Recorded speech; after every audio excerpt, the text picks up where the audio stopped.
So let us open here with an entirely new capability we added after this tides tutorial was recorded. Hence, you will see the depth and distance icon in your application and in this tutorial segment, but not in the rest of the tutorial that we recorded earlier. So we will describe this capability first. Depth and distance provides a convenient chart mode touchpoint to access two crucial data points. The depth here is the current height of the tide over chart datum, plus the distance part is to a waypoint if you're in navigation mode, along with the current speed determined time to cover that distance. It also displays this data to the final waypoint if you are navigating a route.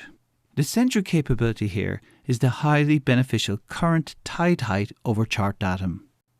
Let's take a moment to refresh the basics of what we see in the tidal data, what they all precisely mean, and the process involved in calculating the height over chart datum for the tide heights between high and low water.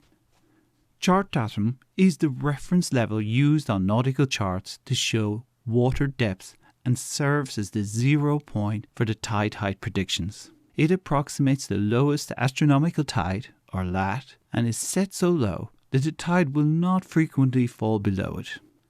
Let us examine this using the Cowes tides with a view to passing the Bramblebank. Touch the menu icon or swipe from the left edge of the screen for the menu, which presents the summary tidal information. And we are looking at the afternoon and evening tides in this case.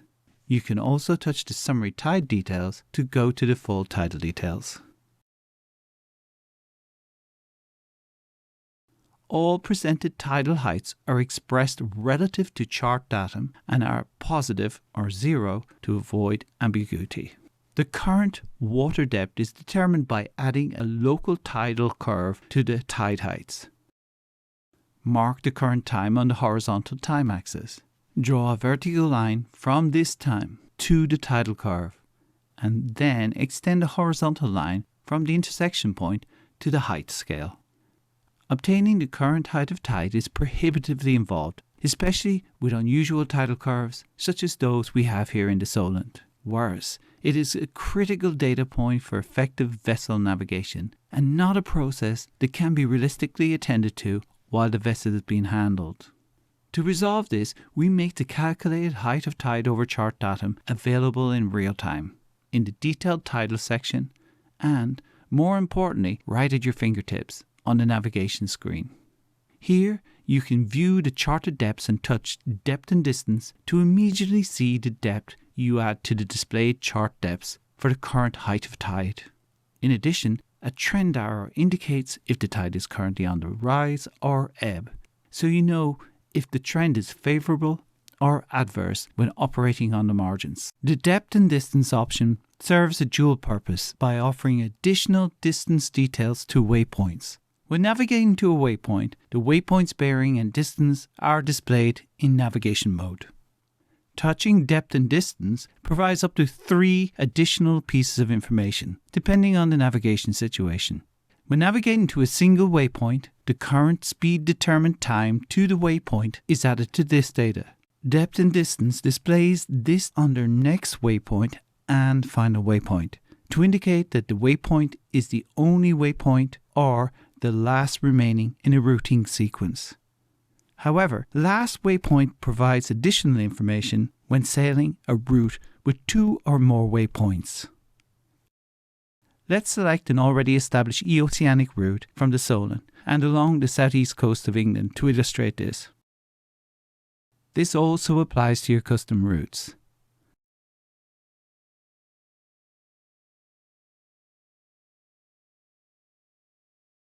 Once selected, you will see the current speed determined time and the distance to the end waypoint of the route displayed under final waypoint.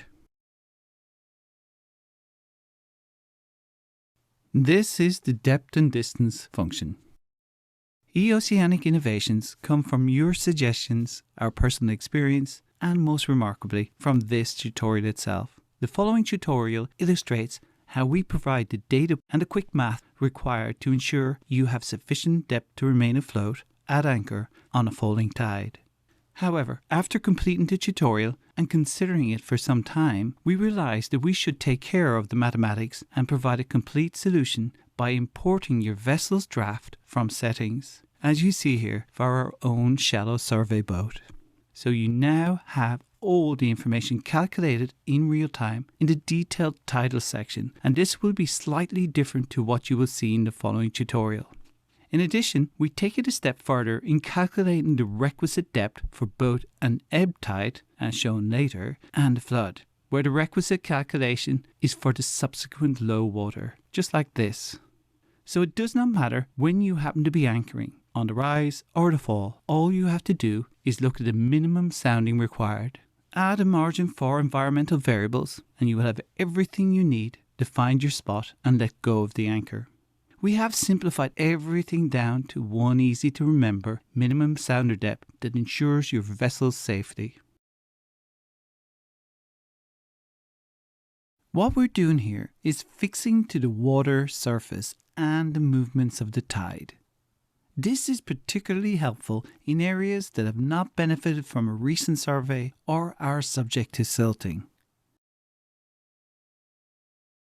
However, as always, sounding the seabed is crucial to ensure your swing range is over a level patch should the winds and currents shift. Likewise, always add a sensible safety margin to the one number for environmental factors. Moreover, because the sounder is your central tool, it is important to understand how your depth sounder is calibrated when using our data. Let's take a moment to do so. There are 3 primary calibration methods. Depth sounder position. This configuration uses the factory settings without any offset applied, reading directly from the transducer's location. This is typically forward on the boat's hull, about 30 to 40 centimeters below the waterline. Waterline or water surface. This calibration adds the distance from the transducer to the waterline, providing a true water depth reading. This aligns with nautical charts, estimated tidal heights, and water depths, and is also more useful for measuring anchor scope when the freeboard height is added. Clearance only.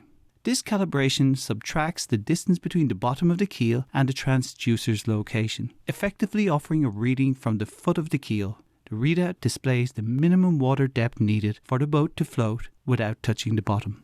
While there is no absolute right or wrong calibration method, knowing how your sounder is calibrated and operating your vessel accordingly is essential.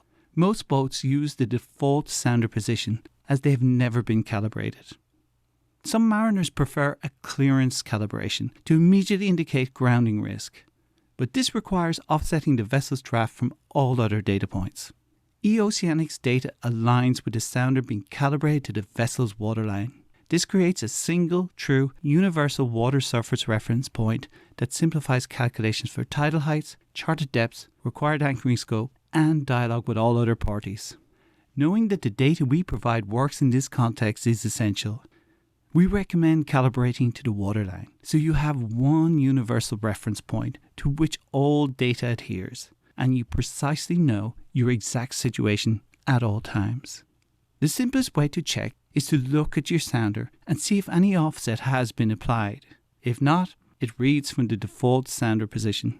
You can then add the appropriate offset for a waterline calibration. However, another viable approach is to use the default setting and apply it as if it were calibrated to the waterline.